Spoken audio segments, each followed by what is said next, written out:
এইটা সবগুলোই মদ, সবগুলোই হারাম। এখন তো বিভিন্ন নাম দিছি, যেমন বিয়ার, তারপরে কি স্পিরিট, এগুলো বিভিন্ন নাম দিয়ে মানুষকে পান করাচ্ছে।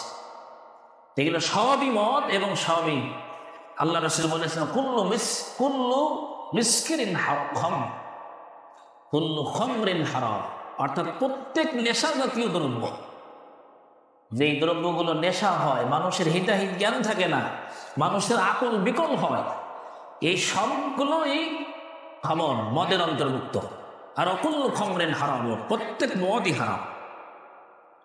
রাসূলুল্লাহ সাল্লাল্লাহু আলাইহি ওয়াসাল্লাম বলেছেন, কিয়ামতের দিন তিনজন ব্যক্তির জন্য জান্নাত হারাম হয়ে যাবে। কদ হারামাহুল্লাহু আলাইহিল জান্নাহ, তিনজন ব্যক্তির জন্য জান্নাত হারাম হবে। তার মধ্যে মুতমিনুল খামরা, যেই ব্যক্তি মদ পান করে তার জন্য জান্নাত হারাম। আর দ্বিতীয় ব্যক্তি হল আক, যে ব্যক্তি পিতামাতার অবাধ্য হয়, পিতামাতার অবাধ্য সন্তান, তার জন্য জান্নাত হারাম। ওয়াদ-দায়ুস, এবং যে ব্যক্তি দায়ুস হয়, দায়ুস হলো যেই পুরুষের অধীনে নারী আছে এবং সেই নারীকে সে অশ্লীলতার দিকে ঠেলে দেয়, সেই নারীকে সে বেহায়াপনার দিকে ঠেলে দেয়, তার থেকে সে নিষেধ করে না, এমন পুরুষকে দায়ুস বলা হয়। আল্লাহ রাসূল বলেছেন, কত হারামাহুল্লাহু আলাইহিল জান্নাহ, এই দায়ুসের উপরে আল্লাহর জান্নাত হারাম। নাউযুবিল্লাহ। রাসূলুল্লাহ সাল্লাল্লাহু আলাইহি ওয়াসাল্লাম তিনি আরো বলেন যে কিয়ামতের দিন যারা মদ পান করে, মান শারিবাল খামরা, যারা মদ পান করে, মুসাওয়াদ্দা ওয়াজহাহু, কিয়ামতের দিন তাদের চেহারা কালো হয়ে যাবে। নাউযুবিল্লাহ। কারণ এক একটা পাপের জন্য এক একটা রকম চেহারা হবে, এক একটা পাপের জন্য একটা চেহারা হবে কিয়ামতের দিন। যারা মানুষের সম্পদ অন্যায়ভাবে জুলুম করে, যারা আত্মসাৎ করেছে, কিয়ামতের দিন সেই সম্পদগুলো তাদের গণ্ডদেশে ঝুলিয়ে দেওয়া হবে। সবাই দেখতে পাবে যে এই সম্পদ নিয়ে সে উঠেছে। তার মানে পৃথিবীতে দুনিয়ায় থাকাকালীন মানুষের সম্পদ সে অন্যায়ভাবে আত্মসাৎ করেছে। কিয়ামতের দিন ঠিক এইভাবেই, কিয়ামতের দিন মানুষ দেখতে পাবে যে এই মানুষের চেহারা কালো, তার মানে পৃথিবীতে সে মাদক দ্রব্য সেবন করেছে। এখন সমাজের চক্ষু লজ্জার ভয়ে বা সমাজের শাসন আছে এই ভয়ে অনেকেই গোপনে মাদক দ্রব্য সেবন করে, প্রকাশ্যে সেবন করে না। কিন্তু কিয়ামতের দিন আপনার চেহারাটা আল্লাহ তাআলা কালো করে দিবেন। সেই দিন সবাই দেখবে যে এই মানুষটা পৃথিবীতে মদ পান করেছিল, মাদক দ্রব্য সেবন করেছিল।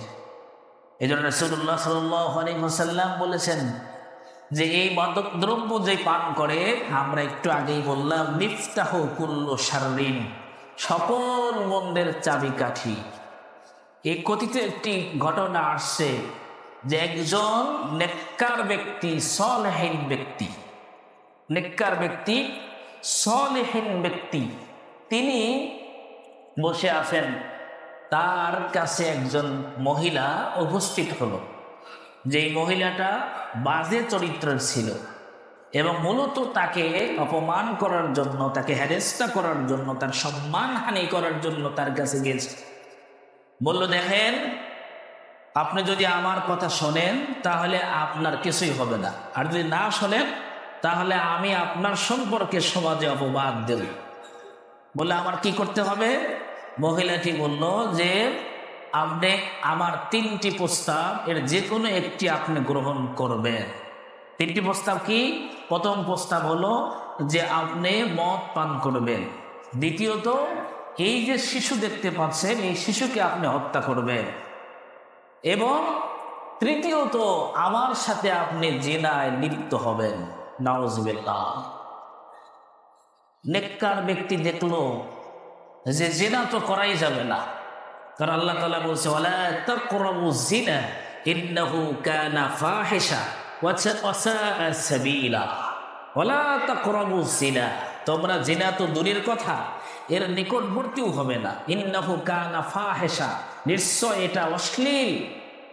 ওয়া সাআ সাবিলা, কত নিকৃষ্টতম পথ পদ্ধতি এটা। যে নেককার ব্যক্তি দেখলো কখনো তো জিনা করা যাবে না, এটা মারাত্মক গুনাহ। এরপরে মানুষকে হত্যা, শিশু হত্যা, নেককার ব্যক্তি দেখলো যে শিশুকে তো হত্যা করা যাবে না, কারণ আল্লাহ তাআলা কোরআনে বলছেন মান কাতালান নাস কামা কাতালান নাস জামিআ, যে ব্যক্তি কোনো মানুষকে অন্যায়ভাবে বিচার বহির্ভূত হক ছাড়া, কোনো অপরাধ ছাড়া কোনো মানুষকে হত্যা করলো, কামা কাতালান নাস জামিআ, সে যেন পৃথিবীর সমস্ত মানুষকে হত্যা করলো। নাউযুবিল্লাহ।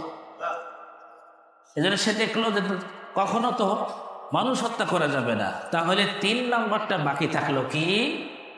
মদ পান করা। সে দেখলো মদ পান করা একটা সাময়িক ব্যাপার, কিছুক্ষণ পরেই তো আমি ভালো হয়ে যাব।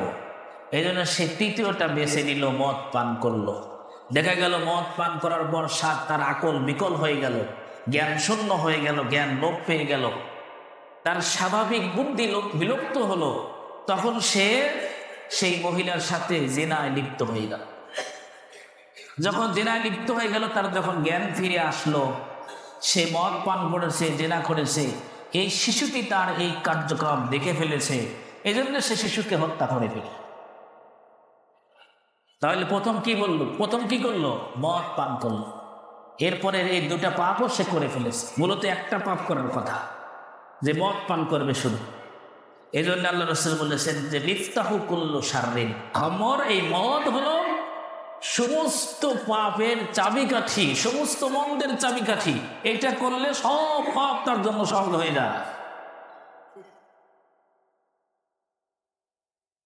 রাসূলুল্লাহ সাল্লাল্লাহু আলাইহি ওয়াসাল্লাম মদের ব্যাপারে তিনি বলেছেন যে কিয়ামতের দিন যারা মদ পান করবে, আল্লাহ